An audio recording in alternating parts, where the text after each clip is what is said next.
उतना लाभ किसान को नहीं मिलता। कि समाचार पत्र कभी डेली पढ़ता हूँ, इसका मक्का का बताया जा रहा है कि क्या बहुत ज़्यादा बेच का प्रोडक्शन बहुत ज़्यादा होता है, लेकिन उसका एमएसपी वगैरह या गवर्नमेंट का लोग खरीदते हैं, जिस दाम को खरीदते हैं वैसे खरीदने का मैकेनिज्म नहीं रेडी किया गया, तैयार नहीं किया गया। उसका भी हम लोग विभाग से चर्चा करेंगे। तो जो सीजन है खरीफ और रबी के बीच का सीजन है, जिसमें हम लोग के गंगा के किनारे ये सब जो गंगा का बेल्ट है 11 क्षेत्र, उसमें ये मक्का का प्रोडक्शन होता है, बहुत लार्ज क्वांटिटी में होता है। क्योंकि लार्ज क्वांटिटी में होने के बाद में होता है कि उसका बाजार मूल्य गिर जाता है।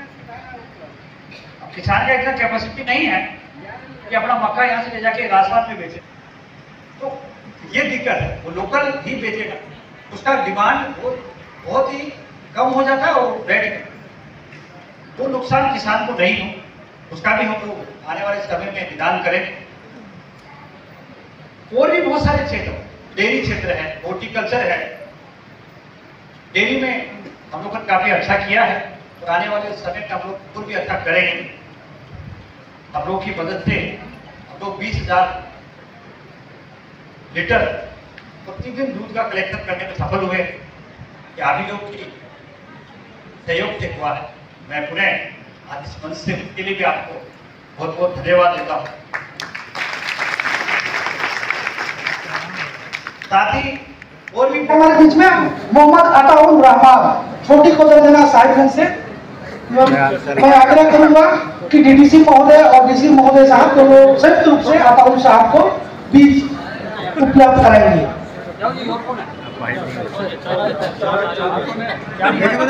अताउल रहमान जी, ठीक है, अंसार आलम जी उनको हमारे डिप्टी डायरेक्टर महोदय आके बताएंगे।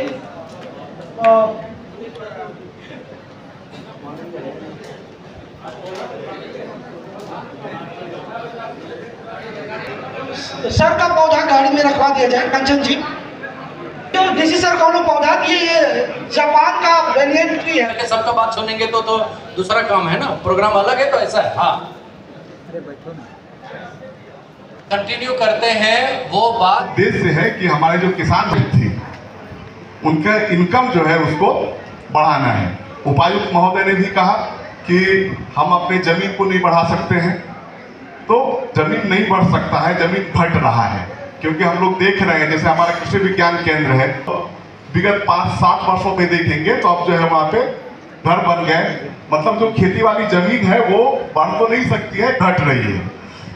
और उत्पादकता जो है वो तो बढ़ रहा है। जो भी नए तकनीक है वो हमारे किसान भाई जो है वो अपने खेतों में लगा रहे हैं। मैं उप विकास आयुक्त महोदय का ध्यान आकृष्ट कराऊंगा कि जब मैं इस जिला में आया था तो उस समय धान की औसत उपज जो है वो 18 क्विंटल प्रति हेक्टेयर थी, और पिछले 2-3 वर्षों में आप देखेंगे तो ये 28, 29, 30, 31 क्विंटल तक जो है वो औसत उपज धान के पूरे जिला में।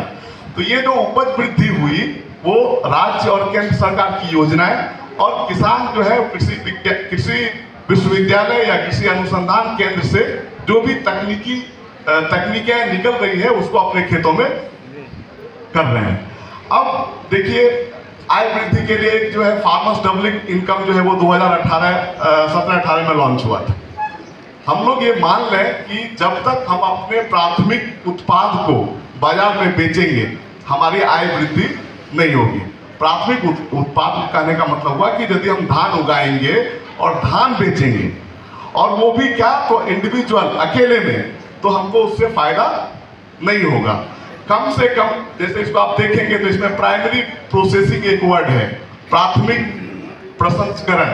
तो कम से कम हम प्राथमिक प्रसंस्करण भी करेंगे, जिसके तहत मान लीजिए ग्रेडिंग आता है, तभी जो है धान उपजा करके धान के मूल्य में बेचेंगे। आपको पता है कि जितना हमारा लागत लगता है उतना भी हमको नहीं मिलता है। जो सरकार खरीदती है आपसे इस पे मिनिमम सपोर्ट प्राइस पे, उसके लिए भी जो है बहुत सारा जो है वो, जैसे टोटल प्रोडक्शन है, हम लोग बोलते हैं कि 50,000 हेक्टेयर में हमारा मान लीजिए कि खेती होती है धान की, और उसमें मैं बता रहा हूँ कि 30 क्विंटल पर हेक्टेयर जो है वो औसत उपज है। तो क्या ये पूरा का पूरा धान जो है वो सरकार खरीद सकती है? नहीं खरीदती है। 10% 20% जो है वो MSP के तहत जो है वो सरकार उसको परचेज करती है, और सरकार उतना ही परचेज करती है जितना उनका रिक्वायरमेंट है दूसरे प्रोग्राम पे, चाहे वो MDM हो, चाहे वो आपको NFSM के तहत जो है जो डिस्ट्रीब्यूशन होता है। तो आप बार बार पूछें, कोई हिचकिचाहट नहीं होनी चाहिए। दूसरी बात, इसमें 3 कड़ी है आज के कार्यक्रम में। एक होता है ये जो बता रहे हैं हमारे डिप्टी डायरेक्टर जो रांची साहब हैं, एग्रीकल्चर इंफ्रास्ट्रक्चर फंड, उसकी स्थापना इसका हिंदी में कहा जाता है कृषि अवसंरचना कोष, जिसके बारे में ये बता रहे हैं रांची के उप निदेशक महोदय आए हुए हैं। वो सारा टेक्निकल चीज बताएंगे, कैसे लोन दिया जाता है, क्या क्या चीज इसमें समाहित किया गया है।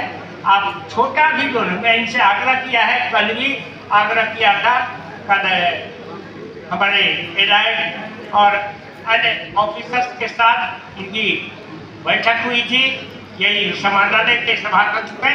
तो मैंने इनको कहा कि हमारे जिले के जो भी किसान महोदय हैं, किसान भाई बहन हैं, वो गरीब हैं, वो अगर लोन से 10% को कंट्रीब्यूट करना पड़ता है, तो ऐसा नहीं हो कि वो 10% जो करेंगे वो उनके पास पैसे नहीं रहेगा।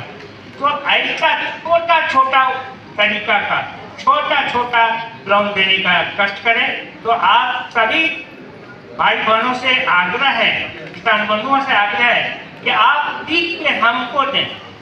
मैं इससे आग्रह किया हूँ कि मैं कंपाइल करके किसान भाइयों का संदेश आपके पास दूंगा, और आप सीधे भारत सरकार के PM साहब से आप इसको रखेंगे और इनसे आग्रह करेंगे कि साहेबगंज जिला गरीब जिला है, यहाँ के किसान उतने नहीं है, तो छोटा लोन दें ताकि ये 10% तक मुहैया करा सकें और लोन का लाभ ले सकें। क्योंकि ये फंड भी है कि कृषि इंफ्रास्ट्रक्चर के लिए ये फंड दिया गया है, तो कृषि की जो भी संभावनाएं हैं हमारे क्षेत्र में उसको बढ़ावा देने के लिए है, अपनी आय बढ़ाने के लिए है। और यहाँ इसमें आप व्यक्तिगत रूप से भी लोन ले सकते हैं, समूह के रूप में ले सकते हैं, और इसमें इंटरेस्ट रेट बहुत ही कम है। जैसे बैंक धन्यवाद देना चाहूँगा, हमारे बीच में उपायुक्त साहिबगंज महोदय आए, हमें आशीर्वाद दिया और मार्गदर्शन देके वो चले गए। हम उनका भी बहुत बहुत आभार प्रदर्शन करते हैं।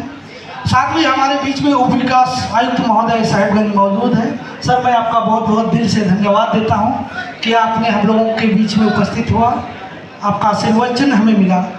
हमारे बीच में कृषि विज्ञान केंद्र के वैज्ञानिक डॉक्टर अमृत सर हमारे बीच में हैं, मैं उनको भी धन्यवाद दूंगा, और उनकी पूरी टीम से डॉक्टर मेहता और कौशिक सर वो भी मौजूद हैं, मैं उनको भी बहुत बहुत दिल से आभार प्रकट करता हूँ।